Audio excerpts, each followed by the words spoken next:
Bismillahirrahmanirrahim.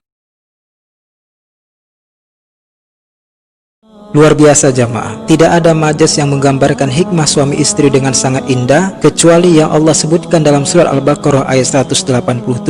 Hunna libasul lakum wa antum libasul lahun. Istri adalah pakaian bagi suami dan suami pun adalah pakaian bagi istri. Namun ada pertanyaan dari orang iseng, yaitu ditambah lagi dia mencoba memahami Al-Quran hanya modal terjemahan bahasa Indonesia saja. Kemudian dia bilang begini, Ustadz, kalau istri adalah pakaian suami begitupun sebaliknya, jadi boleh dong gonta-ganti pasangan sebagaimana kita sehari-hari gonta-ganti pakaian. Misal saya tidur pakai pakaian tidur, saya ngantor pakai pakaian kantor, saya olahraga pakai pakaian olahraga, bahkan warna pakaian olahraga saya beraneka ragam Ustadz. Begitu katanya. Nah, ini bahayanya jamaah apabila memahami Al-Quran dari modal terjemahan bahasa Indonesia saja. Namun orang seperti ini harus dicerahkan pemahamannya. Baik, kajian hari ini agak berat sedikit, namun insya Allah semoga menjadi pencerahan bagi kita semua. Dalam bahasa Arab, terutama dalam Al-Quran, istilah pakaian itu jamaah disebutkan setidaknya ada sebanyak 7 lafaz, yaitu libas, siyab, sarabil, zina, jalabib, khimar, dan risyan, dengan makna yang berbeda-beda. Dan uniknya dalam Al-Quran, pemilihan kata untuk mengilustrasikan hubungan istri dengan suami kemudian suami dengan istri adalah disebutkan dengan lafaz libasun,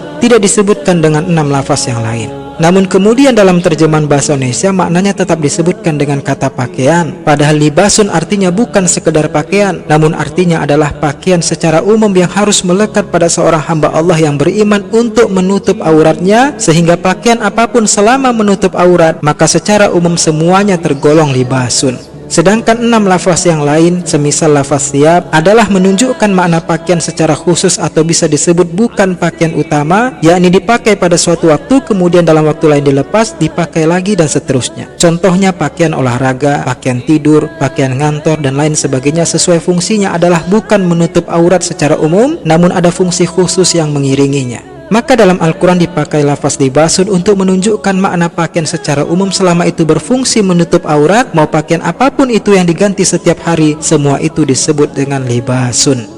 Maka ini sekaligus menjelaskan bahwa ketika seseorang telah memilih atau menerima secara sadar kemudian mau menikahi atau dinikahi, maka sesungguhnya di saat itu dia pun secara sadar telah memilih pakaian yang terindah menurut dirinya. Sehingga kemudian jika pakaian yang awalnya indah lalu beberapa lama kemudian menjadi compang-camping, menjadi sobek karena dirawat dengan tidak baik oleh si pemilik pakaian, maka itu bukanlah salah pakaiannya jamaah, tapi salah siapa? Hal itu merupakan salahnya si pemilik pakaian yang merawat pakaiannya dengan tidak baik. Maka begitu juga ketika seseorang merobek hati pasangan halalnya, maka saat itu sebenarnya Islam ingin memahamkan kepada kita bahwa sesungguhnya dia telah merobek pakaian yang menutup auratnya sendiri. Artinya dia telah merusak sendiri kehormatannya yang seharusnya dia jaga. Jika dia kenakan pakaian sobek, pakaian compang-camping terlihat auratnya, maka secara umum dia akan dipandang dengan penuh rasa aneh oleh orang lain. Maka lebih-lebih juga Allah Subhanahu wa ta'ala akan murka kepada suami juga istri yang seenaknya dia suka merobek hati dan perasaan pasangannya yang merupakan pakaian bagi dirinya. Dan jika Allah telah murka pada dirinya sehingga rezekinya terasa sulit, maka artinya Allah ingin segera dia bertobat. Namun jika rezekinya lancar padahal dia zalim kepada pasangannya, maka artinya azabnya sedang ditunda dan nanti akan diganti dengan azab akhirat yang berkali-kali lipat pedihnya. Dan ini disebut dengan istidraj jamaah.